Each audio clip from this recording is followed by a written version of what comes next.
เอาสบายดีท่านผู้ชมวันนี้มากินข้าวนำกันเนาะอันนี้จะมีเมนูอาหารธรรมชาติแบบพื้นบ้านเฮาเนาะแบบบ้านๆเฮาจะมีเฮ็ดแกงเนาะอันนี้จะเป็นแกงผักเต้าเนาะแกงผักเต้าแกงผักเต้าธรรมชาติอันนี้จะเป็นปลาปลานึ่งเนาะปลานิ่นนะครับจะเป็นปลาย่างนึ่งอันนี้จะเป็นแจ่วเนาะแล้วก็มีอย่างไรเนาะจะมากินมากินข้าวสามัคคีนำกันมากินสดแกงกัน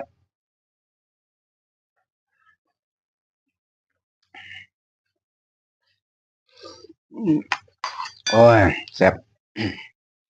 อาหารธรรมชาติอันนี้จะเป็นข้าวเหนียวเนาะเอ้ยสิไปอะไรมาดำเด้อเด้ย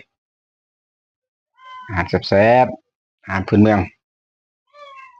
เอ้ยจะเป็นปลานิลเนาะเอาจะมีเจียวปนครับอืม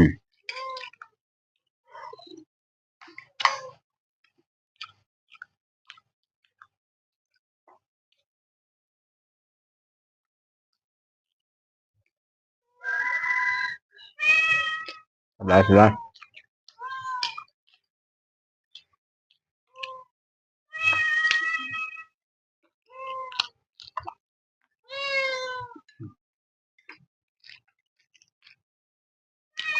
อืม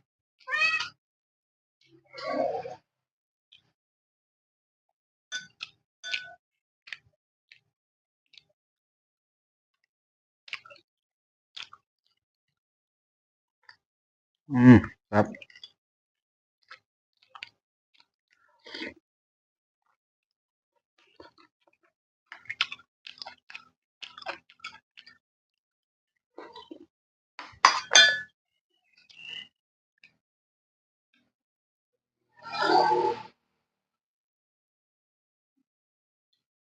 ปลานี่จะมีเนื้อมีซีนดีเนาะนี่ซีนสดโอ้ยแซ่บอืม